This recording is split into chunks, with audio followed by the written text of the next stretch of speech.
Hello, this is Tim, and welcome to week 3 of the 52-week challenge. This week did bear its challenges for me in that I'm a little under the weather. On the good side, I did work out 4 times this past week. However, I did also gain almost a pound.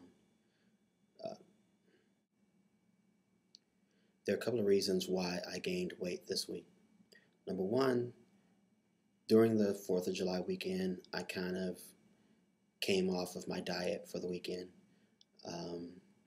Had some really good food for the entire weekend, but I think I paid for it during the week in terms of having to exercise to burn up some of the extra calories that I had over the weekend.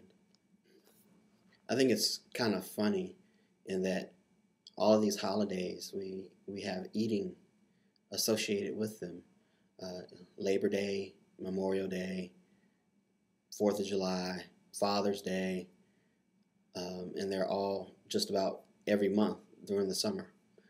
And so the funny thing is, when I overeat for a particular holiday, it usually takes me a week to compensate for that overeating. So a lot of times I'll lose a week or a week and a half because of going off of my diet.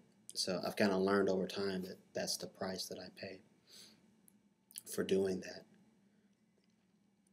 On to this week's tip of the week.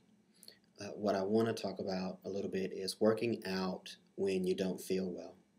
Now, of course, you should always seek your doctor's advice with regards to working out when you don't feel well. But some of us have to make sure that we maintain a routine. And one of the things that you can do is to decrease the intensity of your workout and still make an effort to try to work out even though you may not feel well. For example, I use a heart rate monitor, and I try to work out between 135 to 145. And one thing that I notice is that when I'm coming down with a cold, usually for the same amount of effort, my heart rate goes up about 10 or 15. And so for the same amount of effort, if I was usually doing 45, I may see 55 or 60. And so, that's a pretty good indication to me that my body is working overtime and fighting the virus or whatever that I may have gotten. But the key thing for me is to then decrease the intensity. So, for example, if I am jogging, I may want to walk or adjust the incline to get my heart rate back down into the 135 to 145 range.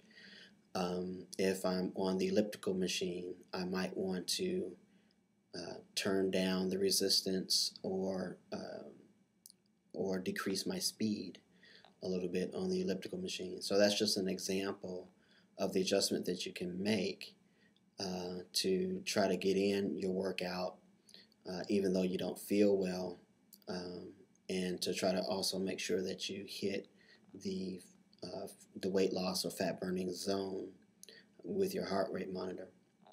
And then finally, that's a way just to be consistent with working out. It works for some people. It doesn't work for others. One thing that I have found is that even if I don't complete my workout, it does help for me to get up, get dressed, go to the gym or go down to the basement to my equipment and at least start. If I get to the point where I don't feel well enough to complete it, then I just quit. You have to listen to your body. But there were some days when I actually had to stop working out because I just didn't feel well enough to complete the exercises. But then there were a couple of days where I did feel pretty good and I was able to complete my exercises, particularly my cardio, by decreasing the intensity. So I was able to get my workout in by decreasing the intensity.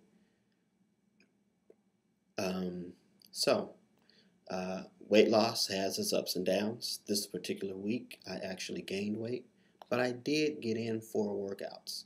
I came off the diet for the holiday weekend, but more importantly, I got right back on it when the holiday weekend was over. I'm a little bit under the weather, and so I've had to tone it down a little bit this week, but I will recover and I will be back on track. See you next week.